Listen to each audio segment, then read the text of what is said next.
Abrimos una nueva edición de Café Financiero con toda la información necesaria para cuidar tu dinero. Hoy Natalia Calvi nos va a explicar cómo debemos manejarnos en caso de vernos implicados en un choque en cadena.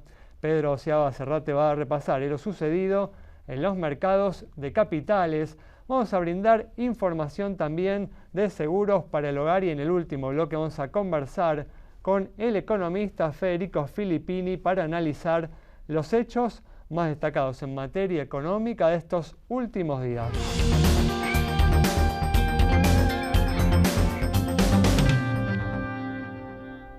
Abrimos entonces este primer bloque con información sobre el dólar, que en los últimos días subió en forma significativa. Hoy cerró entre 1.235 y 1.240 pesos, un nivel más alto desde la flexibilización del cepo cambiario. Pedro, ¿qué tal? ¿Cómo andás? ¿Cómo estás, Ale? Bueno, gracias por estar una vez más aquí. Se combinaron, distintos factores. Esta semana, la gente está cobrando los aguinaldos, lo que suele implicar, un flujo de fondos hacia el dólar. También, se sumó el tema de YPF, una mala noticia que generó nerviosismo en el mercado y la expectativa de que en las próximas semanas también se va a reducir sustancialmente la oferta de dólares por parte del campo tras el final de esta baja de las retenciones que se completó el lunes pasado. Ya no hay cepo de personas físicas, con lo cual el cobro de los aguinaldos va directamente contra la oferta del MUL, que es demanda en el mercado oficial de cambios. Muy probablemente haya explicado buena parte de la presión que tuvimos en los primeros días. Yo creo que el lunes particular de la semana, sí, como vos decís, y acá haciendo saber a la audiencia, que el fallo que vimos de Presca, sorpresivo desde el punto de vista de, es una presión, pero justamente no sorpresivo de que el Estado Nacional eventualmente tiene que hacerse cargo del pago de Burford por la mala estatización, la mala praxis en la estatización de YPF. Es algo que no afecta YPF, que afecta específicamente al Estado Nacional, al gobierno nacional, y en ese sentido claramente me parece que la incertidumbre explica obviamente lo que fue el movimiento negativo de los bonos soberanos y también el inicio de esta suba del dólar en la semana. Si nos movemos un poquito más allá y tratamos de ver, me parece, para las próximas semanas, acá hay que tener en cuenta que, como vos bien dijiste, se terminó el plazo de lo que las ventas a un menor nivel de retenciones para lo que son las exportaciones de soja y maíz, pero cuando uno mira las declaraciones juradas de venta al exterior, todavía exceden significativamente lo que fue la liquidación para el mismo plazo. ¿Qué quiero decir con esto?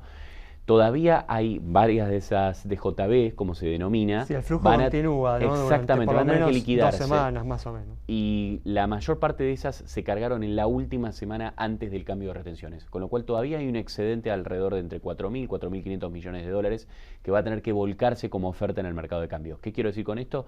Atentos, porque eso sí puede brindar algo de calma en el tipo de cambio nuevamente, por lo menos hacia la segunda y la tercera semana de julio. Pero algunos inversores también pueden estar adelantándose a lo que va a suceder después, una vez que ese flujo se interrumpa. Seguramente, y cuando uno mira la película de largo plazo, esto no deja de ser un escenario electoral. Acá estamos, ya sabemos, después de los reportes de la semana pasada, que tenemos un déficit de cuenta corriente en el primer trimestre. Hay que buscar flujo financiero para poder compensarlo. Si eventualmente ese flujo no está del todo compensado, puede subir el tipo de cambio hacia especialmente septiembre, octubre, los ejercicios electorales. Hablamos del cobro de los aguinaldos y en unos minutos te voy a preguntar qué hacer con esos aguinaldos, pero antes vamos a brindar información de seguros y como les adelantaba hace unos minutos, vamos a hablar con Natalia para que nos explique cómo manejarnos en caso de un choque en cadena. Nati, ¿qué tal? ¿Cómo andás? Bueno, vamos a primero identificar qué sería un choque en cadena para dejar bien en claro cómo funciona el seguro en este caso. Un choque en cadena se trata de cuando en una seguidilla de más de 2 autos, ya con 3 autos ya sería un choque en cadena, un vehículo genera un impacto, generalmente, obviamente en la parte trasera del último vehículo, de la línea, se genera un impacto y este impacto genera que todos los demás choquen a los de adelante. Claro. O sea, eso sería un choque en cadena de manual, digamos. O sea, que vos como un conductor que está en el medio no sabes muy bien, ¿a quién le pedís los datos del seguro? Exacto. Bueno, para dejar en claro eso, el que es responsable del choque en cadena es el que genera el primer impacto. Claro. Quiere decir que si hay 3 autos y un cuarto viene por detrás y choca al tercero, ese cuarto va a ser el responsable del choque en cadena y todos van a tener que reclamarle a ese vehículo. Cosas a tener en cuenta importantes. Vamos a tener que desear, por favor, que esa persona tenga un buen seguro. Exactamente. Bueno, pero ¿cuál es la póliza que va a tener que tener? Porque en realidad lo importante acá es qué póliza debería tener. Porque no hace falta que tenga un todo riesgo. Mientras tenga una responsabilidad civil, mientras tenga una responsabilidad civil, que es como la cobertura básica obligatoria que tienen que tener todos los vehículos según la ley de tránsito, lo mejor es que tenga la responsabilidad civil voluntaria, que es la que tiene la suma asegurada ampliada para poder cubrir todo esto. Mientras tenga esa cobertura, va a estar cubierto este choque en cadena. Eso es importante, eso que acabas de decir, ¿no? Porque uno al momento de contratar el seguro tiene que tener esto en cuenta. Uno puede justamente seleccionar una cobertura con una suma asegurada más amplia. Exacto. Hoy en día la responsabilidad civil se puede seleccionar con algunas compañías ampliada al doble para no quedar corto con la suma asegurada. La realidad es que, bueno, en este caso... ¿Recomendás hacerlo? Sí. Hoy en día porque... Sobre todo, siempre digo, cuando existe una lesión o muerte, lamentablemente, en estos impactos, el valor de la vida nunca es suficiente con la suma asegurada, ¿no? Muy bien. En este caso, recomendaciones. Cuando existe el choque en cadena, tomar los datos del último que chocó, o sea, el que generó el impacto, el que primero impactó, digamos, del último auto, pero también tomar los datos de todos los demás. Tener sobre todo los datos de este vehículo que impactó, porque tiene que estar declarado, cada auto del choque en cadena tiene que estar declarado en la denuncia del siniestro. Muy bien, un tema importante. Sí, y si tiene todo riesgo cualquiera de los vehículos que estuvieron en el choque en cadena, en el todo riesgo lo único que va a tener que poder reclamar a la persona esta que chocó va a ser la franquicia. Así que recomendable tener todo riesgo. Si se puede, recomendaré tener una buena suma asegurada de responsabilidad civil y en algunos casos el tema de la destrucción total incluido en la póliza también por las dudas que sea muy fuerte el impacto. Fantástico. Bueno, vamos a completar ahora la información de los mercados de capitales. Decíamos hace instantes, hablábamos del tema del pago de los aguinaldos y vamos a ver qué podemos hacer con ellos. Desde ya, Pedro, aquellos que tengan la suerte de no tener que utilizarlo todo para pagar deudas, ¿no?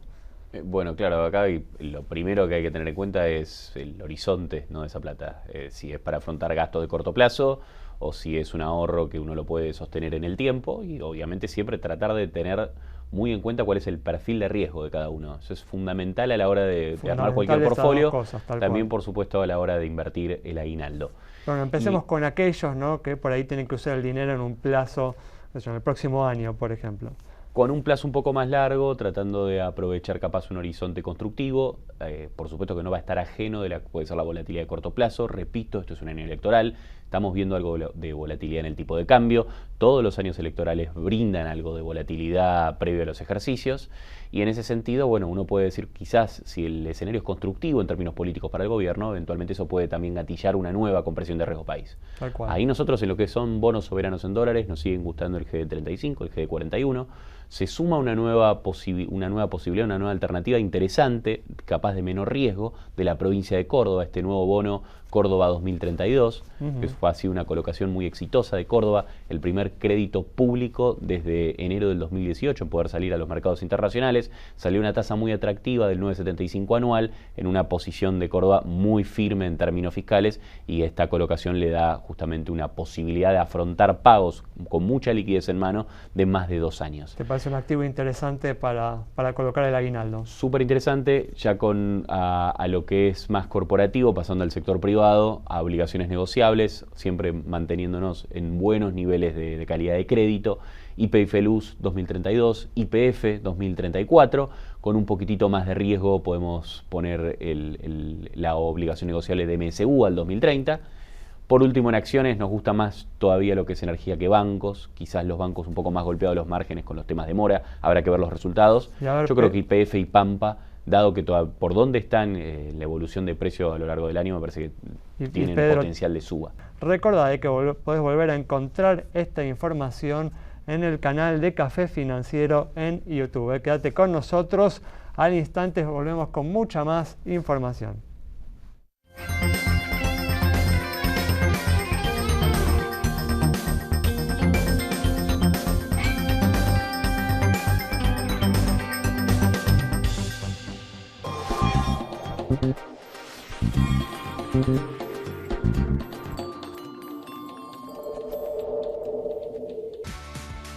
¿Y si el que se cae es él? Para eso está Sancor Seguros. A veces no necesitas muchas respuestas. Necesitas una que sea segura. Sancor Seguros, el valor de dar respuesta. Somos Mercantil Andina. Con nuevas tecnologías creamos una experiencia única en seguros en cada rincón del país, con los valores que nos identifican hace 100 años. Más interconectados que nunca, en una comunidad que inspira, evoluciona y crece. Mercantil Andina. Incondicional, siempre. Los riesgos se ven chicos cuando el seguro es grande. Conoce nuestro seguro de ART, que no solo te brinda tranquilidad, sino que también refleja tu compromiso con la seguridad y el bienestar de tu equipo. Asegurar a tus trabajadores es una forma más de proteger a tu pyme. Y APSER ART. Trabajamos para que todos trabajen seguros. Superintendencia de Riesgos del Trabajo. www.argentina.gov.ar/SRT 0800 666 6778. Cada vez que contratas un seguro de Life, también ayudas a realizar un aporte económico que protege a la naturaleza. Life Seguros. Aseguramos tu forma de vivir y toda forma de vida.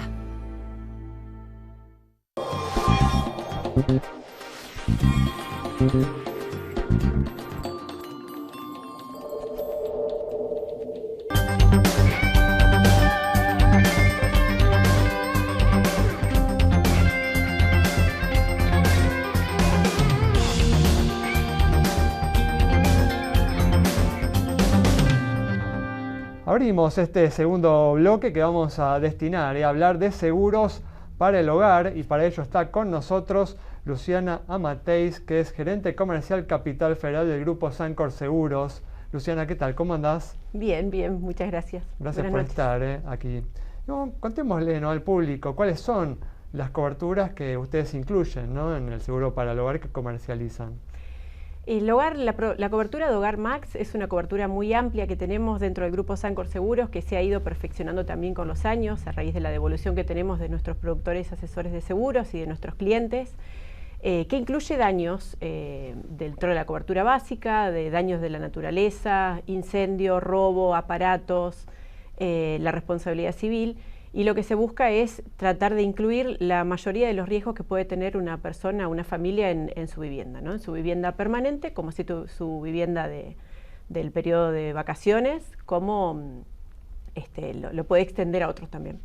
Cuando hablamos, ¿no?, de daños de la naturaleza, la verdad que es algo bastante adecuado, ¿no?, a los tiempos que estamos viviendo, ¿no?, con los fenómenos que cada vez más bruscos, ¿no?, que está generando, más violentos, ¿no?, por el tema del cambio climático. Así es, coberturas de huracán, ciclón, tornado, vendaval, inundación también, que últimamente con distintos eventos climáticos que hemos tenido, la cobertura fue afectada.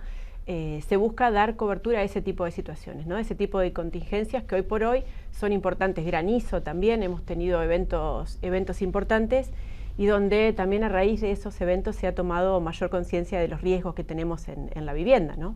También veía que ustedes ofrecen, ¿no?, dentro de este seguro, coberturas para mascotas. Hay cobertura para mascotas, está la asistencia veterinaria también como un adicional dentro de esa cobertura, así como está la asistencia a la vivienda, asistencia al viajero, tenemos la cobertura de bicicletas, de notebooks, todo eso está incluido dentro de la cobertura, en esta cobertura premium que tenemos dentro del Hogar Max. Esto igual uno tiene que ir seleccionando, se ofrecen en forma como adicionales, ¿no?, me imagino. Exacto, tenemos las coberturas básicas que son las que nombré anteriormente, y después a esa cobertura básica, que son coberturas con sumas aseguradas a primera pérdida absoluta, quiere decir que al momento del siniestro no se tiene en cuenta el valor a riesgo al momento del siniestro, y después se van agregando diferentes adicionales que son a necesidad del cliente, ¿no? Nosotros siempre sugerimos tomar estas coberturas a través de un productor asesor de seguros de nuestra amplia red a nivel nacional, donde se da el asesoramiento adecuado para tener una cobertura actualizada y que se ajuste a las medidas y a la necesidad de ese cliente. Si bien que entre los beneficios, ¿no?, que ustedes destacan de este seguro, de esta póliza, mencionan, ¿no?, que las coberturas cubren a primer riesgo absoluto. Expliquémosle al público qué significa. A primera pérdida absoluta significa que se toma en cuenta la suma asegurada al momento del siniestro y ese es el tope para esa cobertura. No se tiene en cuenta el valor a riesgo al momento del hecho, del siniestro. Por eso es lo que está especificado en la póliza, lo que se le paga al asegurado. Exactamente, ese es el tope que la realidad es que en los momentos de inflación y demás que pasamos, más allá de que nuestras coberturas se actualizan mensualmente, las sumas aseguradas, fue una especie de tranquilidad también para nosotros como compañía y para el asesor de seguros, al productor y para los clientes también, ¿no? También veía que ustedes ofrecen descuentos en caso que el propietario del inmueble tome medidas de seguridad adicionales, ¿es así? Así es, siempre incentivamos ese tipo de medidas para la prevención, fundamentalmente de riesgos de robo, por ejemplo, y también lo incentivamos a través de descuentos con empresas de alarmas también, y es algo que tratamos de incentivarlo siempre desde el grupo. ¿Vienen, Luciana, observando una mejora en la conciencia aseguradora, en la percepción de los riesgos por parte de los asegurados? Sí, lo notamos. Como decía, siento que a raíz de los hechos de daños de la naturaleza, los eventos climáticos que hemos tenido muchísimos, antes eran eventualmente y hoy por hoy en distintas partes del país suceden con habitualidad. Es el caso de Bahía Blanca, por ejemplo, ¿no? Claro, es una sucesión de hechos de la naturaleza lamentables, ¿no? Y sí notamos, tanto con los riesgos patrimoniales como de las personas también. Muy bien, bueno, Luciana, muchas gracias. Gracias a ustedes. Cerramos entonces este bloque con informaciones sobre seguros para el hogar. Quédate con nosotros. Al regreso vamos a estar dialogando con el economista Federico Filippini.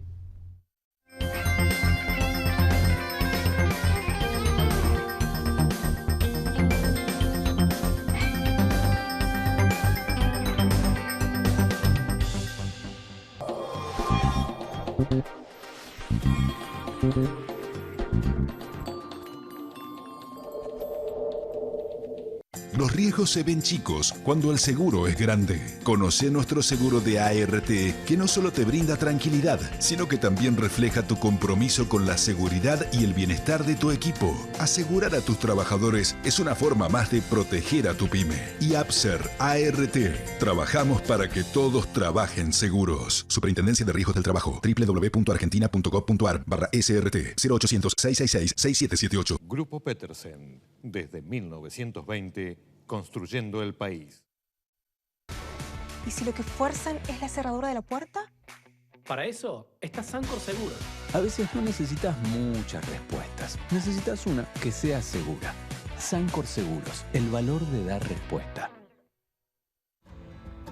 Cada vez que contratas un seguro de Life, también ayudas a realizar un aporte económico que protege a la naturaleza. Life Seguros. Aseguramos tu forma de vivir y toda forma de vida. Santiago del Estero es el lugar ideal para disfrutar con familia y amigos. Déjate sorprender por nuestros paisajes, atractivos y los sabores más atrapantes. Seguro vas a querer regresar. Visita Termas de Río Hondo y nuestra capital santiagueña.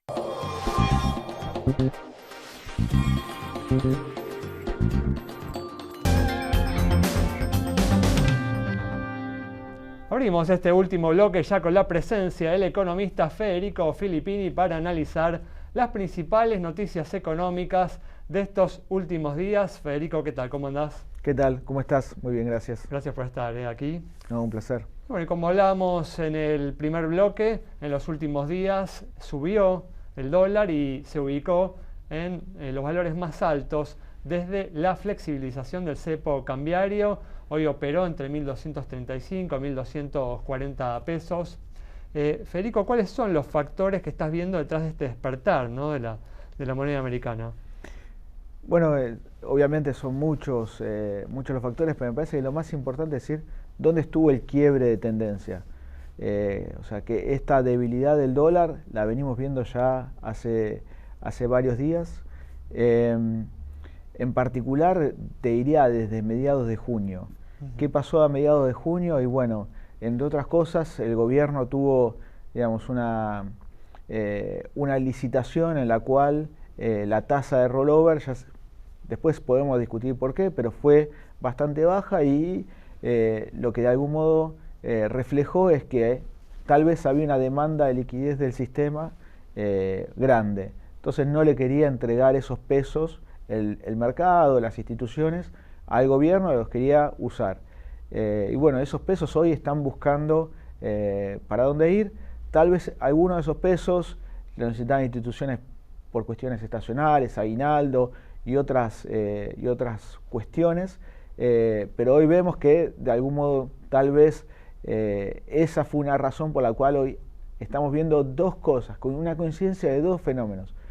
Un dólar débil y al mismo tiempo unas tasas marginalmente más bajas de lo que veníamos viendo las semanas anteriores, que son consistentes con esto. Hay más liquidez, bueno, vas a tener esta dinámica opuesta, que es lo razonable de esperar en cualquier economía normal. Entonces estamos yendo hacia esa normalidad, pero bueno, estamos encontrando algún punto de equilibrio. También, Federico, hablábamos de factores estacionales, ¿no? Como por ejemplo, justamente acabas de mencionar el tema del pago de los aguinaldos, que una parte importante de eso puede volcarse al dólar. Estamos hablando, ¿no?, del final del beneficio impositivo, ¿no?, de la suba de las retenciones a partir de julio, que implica, ¿no?, para las próximas semanas una caída, ¿no?, en la oferta de dólares por parte del campo, ¿no?, lo que puede implicar que algunos inversores se estén posicionando, ¿no?, en el dólar con la perspectiva de eso, ¿no?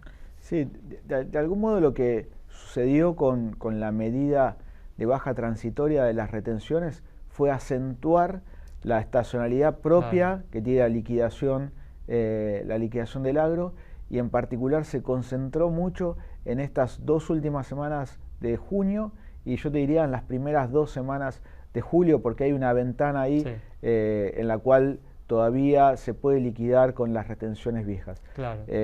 Pero asimismo, como estamos diciendo, bueno, las liquidaciones son extraordinarias, estamos viendo el dólar moverse tal vez en el sentido opuesto.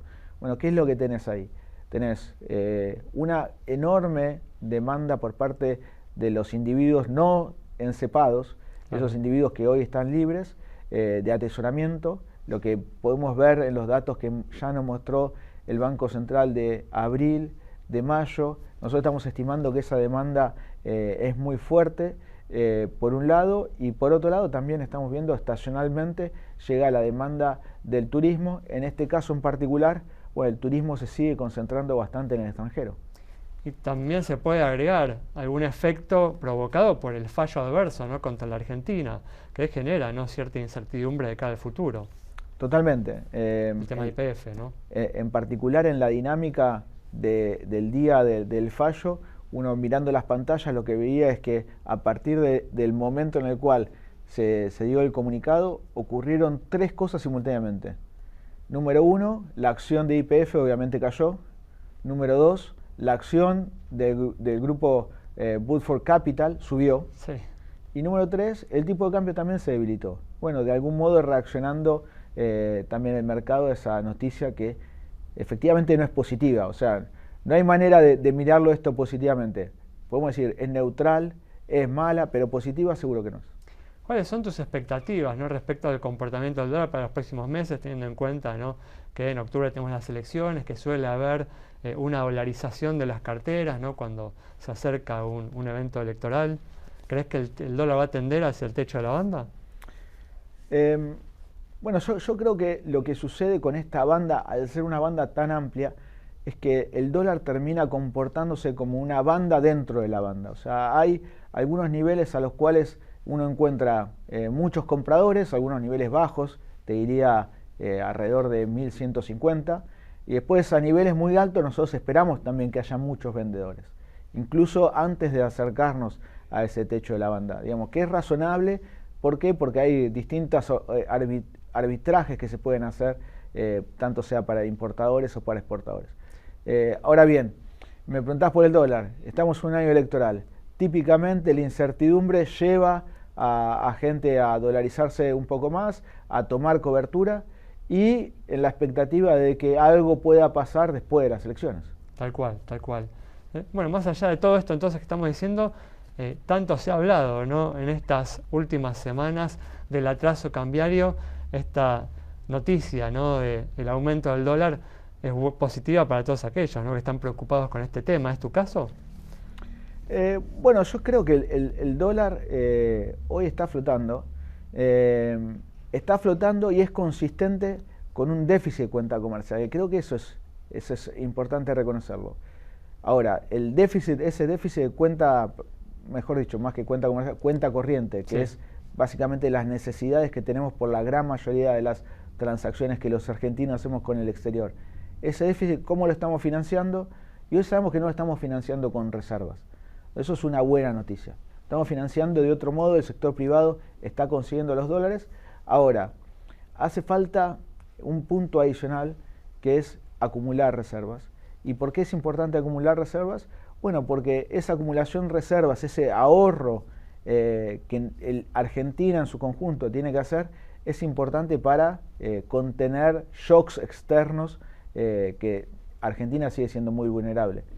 Nosotros en particular hicimos un estudio reciente que nos da un cierto aproximado de cuál sería el número óptimo de reservas según distintas metodologías. Y a ver. Y básicamente dice que las reservas se tienen que duplicar. Hay un factor, un condicional en el medio que es, bueno, hay dos maneras de acumular reserva, una emitiendo deuda. A lo que nosotros decimos, bueno, pero las reservas óptimas esas, nosotros las calculamos con un nivel de deuda. Claro. Si vos aumentás el nivel de deuda, yo te voy a pedir más reservas. Claro, exacto. Entonces aumentan de algún modo esos dos números, aumentan las reservas y lo que nosotros diríamos como reservas óptimas. Acerca de la cifra que semanas atrás dieron algunos economistas importantes como Ricardo Barriasu o Domingo Cavallo, ¿no? Que hablaban de una necesidad para la Argentina de tener, ¿no?, reservas por 100.000 millones de dólares. Sí, yo no sería tan optimista en ese punto de la capacidad de acumular, pero me parece que si logramos ese objetivo, el gobierno va a lograr otro objetivo que está relacionado, que es volver a los mercados internacionales. Tal cual, tal cual. Para cerrar, la Argentina tuvo una fuerte recuperación en el primer cuatrimestre. ¿Cuáles son tus expectativas para el segundo semestre, que algunos están viendo en una desaceleración importante de este crecimiento? Yo creo que hubo una desaceleración importante en el segundo trimestre.